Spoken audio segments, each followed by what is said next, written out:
Hello and welcome everyone. It's Karen here. Thank you so much for stopping by. I've got a couple of shaker cards that I wanted to share with you today that use laminating pouches for the window elements. I've got a cold and so I'm praying I don't cough at you guys. Both these cards started with this adorable new stamp set from Gerda Steiner Designs. It's called Sending Hugs, and as you can see, I've used all those images on two different cards. The one on the left there with the snowman is a shaker card, and the one on the right is more like a shadow box card, but I did make them both into Christmas cards. Although this stamp set could be used year round, and I think especially during COVID, it's a great stamp set. And so to start off, I'm going to show you how I do these laminating pouches. I trim mine down in half. They're about 9 inches wide. And so cut in half, they're about 4.5, so perfect for an A2 size card. I use the laminating pouches from Amazon. They're just their basic ones. I will list them below. And I'm using an MFT stamp here with Hero Arts Unicorn Pigment ink. And you do need to use a pigment ink for this technique if you're going to stamp. So I've opened up my laminating pouch there. You can see it's opened at the left. And I've stamped it. I only stamped it once. I have a new ink pad, so it's very juicy, and I just set that aside to dry.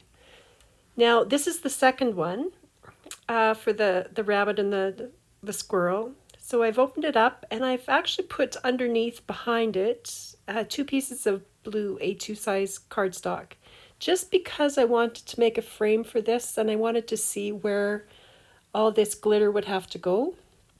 So I am just sprinkling this around the edges just to give it a frosty edge. And I took a little brush to clean out whatever landed in the middle there and sort of closed it up and tried to get rid of all that excess glitter. It's everywhere. It's very thin glitter, so there's no dimension to it. And I ran this one through the laminating machine with that piece of computer paper in behind. And this is how it turns out. So you can see it is really quite shiny. It's pretty on both sides. It doesn't come out of there. I know I've been asked that before. When you cut it, does everything fall out? And it doesn't, amazingly enough. You can see there it's cut and it's all staying together. So this was the stamped one with the MFT stamp, and that's how it turned out after I laminated it. And I just thought that I would share with you a few of my early attempts at using these folders, just to give you some idea of what may or may not work in them. Most of mine are hot messes. But these ones I've used this Pearl-Ex powder, and it's got an iridescent quality to it, so in some directions it's a bit more silvery, and others it's gold. And this one on the left is more multicolored, but still with that iridescent look to it. And that little tree was actually stamped with Versamark ink, and then I dabbed on a bit of the Pearl-Ex powder onto it. So against the darker background, you can kind of see what it would look like. This one was actually done with Perfect Pearls powder and Versamark ink, and I quite liked how it turned out actually. And then this one I stenciled again and used that Pearl-Ex powders. I was going for a double Z-fold card with this one, thinking it would be fun to have a sunrise on the inside, but as you can see, I didn't get the edges very well around that stencil, so that would have to be fine-tuned quite a bit. And then these were again stenciled, these two, with that same Pearl-Ex iridescent kind of powder. And so they go gold in one, if you hold it in one direction, and then silver in another, or green. So kind of interesting. Now this little tree was stamped on with that Hero Arts Unicorn ink, and then I dropped in Lawn Fawn Chunky Glitter. And you can't really see it here, but it actually goes a whole bunch of different colors on the tree, which look kind of like lights. It was kind of fun. That reindeer is a stencil, and I used Memento Brilliance ink there. And then I dropped in some of this embossing powder. It's from Stampendous, and it's called Jeweled Gold. And it's very pretty. It's got that glitter right in the embossing powder, so it adds a lot when it's in the laminating pouches. And in the middle there is some glitter. It's another iridescent kind of glitter from Michaels. I don't actually like that glitter, but it's much prettier in that laminating folder. And at the bottom, that's just different colors of embossing powder dropped in just to see what they would do. And here again is that jeweled gold embossing powder. And I've done a bit of a stencil there and then dropped that in to the stencil. And here it's that, I just dropped in that, sprinkled down some of that embossing powder and added those little silver stars. Okay, so here's a hot mess. This is alcohol ink. And I just found that I could not use the alcohol ink the way you normally would use it. I had to dab it on. It sort of stuck to the paper and it didn't spread very well with the air blower. But here I've added in the mixatives. They're silver, rose gold, and foundry. Okay, so on to the cards. This little card, I've got everything die cut. I've got the frame, the background, and I've colored up on my images. So I die cut from that center part of that. That's a Poppy Stamps double stitched rectangle border, I think it's called. I'll list everything below. And from the middle, I cut the snowbanks. And here is Tim Holtz Holiday Minis, I think this one's called. Holiday Greens Mini. And I just cut it out of silver foil cardstock. And I sort of cut this one apart. I just wanted to make a little bit of a bush, just to give a bit more something to this little card. So I wanted that sentiment. That's such a great little sentiment there. So I've stamped and heat embossed that in silver, and I've glued my snowbanks together, and I'm just attaching my frame now around that where I kind of want it to end up going. And then I trimmed all that down with my scissors.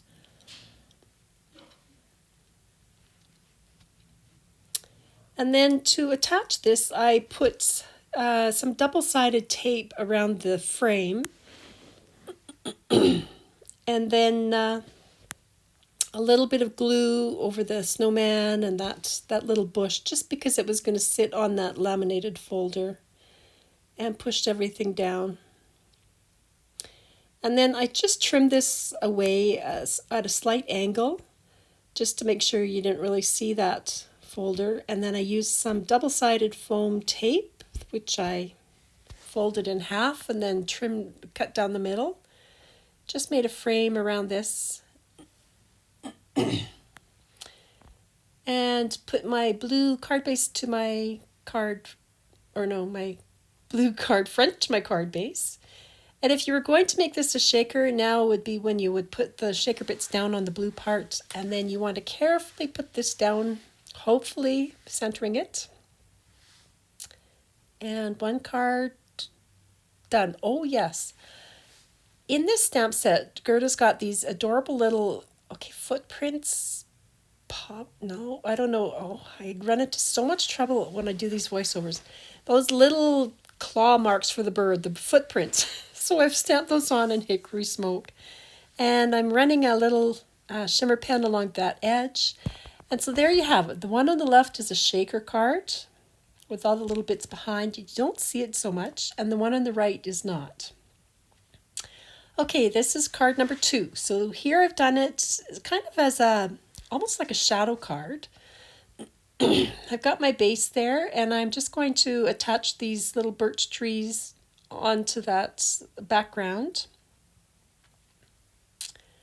And I've glued, and you want to just make sure anything in the shaker card is well glued down so the little bits don't stick out. And then my snowbank, just going to attach that. After I trim all this off.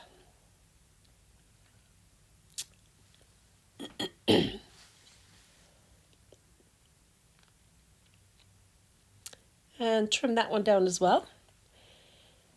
And then I was trying to figure out where to put this birch tree, because I actually want this to attach to one of the 2 frames that I've die cut. So I had 2 frames for this one. So I've just put glue at the top and the bottom where I expect that frame to meet it. And I'm gluing that to the frame itself, and I'll do that with the trees on the right-hand side too. And then I can figure out where to put that little squirrel and rabbit. And then, of course, I was thinking, oh no, I forgot to make sure I could fit my word on. So just make sure that will fit in the bottom, which it did, thank heavens.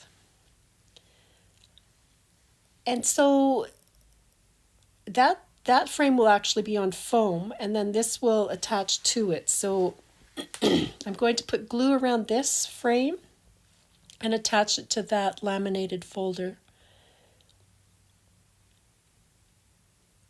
And trim that one off just at a slight angle again, just so you don't really see it. And then I've put glue on that frame, and I'm attaching the second one with the laminated folder to it. So there's a bit of thickness there, and then I will be putting double-sided foam tape down. Now, on my first card, I remembered to do this correctly, but of course, for the video, I didn't.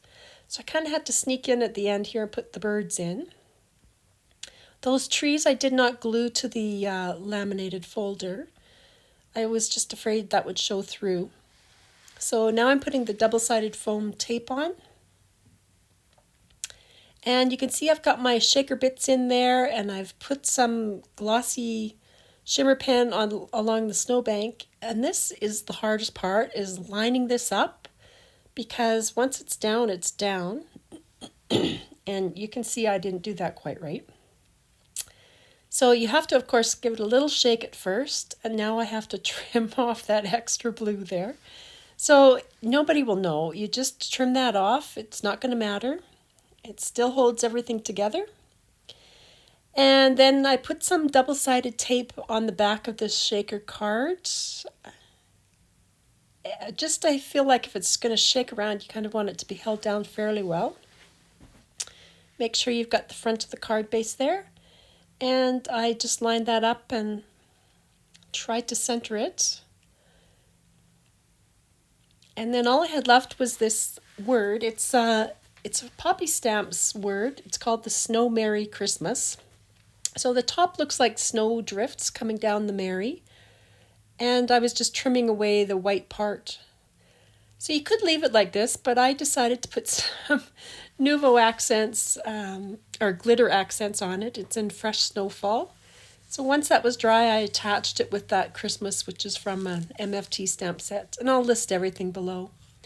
So there you have it. To shake or not to shake? That's going to be the question here, guys. So the one on the left at top is not a shaker. The one on the right is. On the left at the bottom was a shaker, and the other was not. So I hope that's helped a little bit. Those laminating folders are so fun, guys. Give it a try. Thanks for joining me today. See you next time.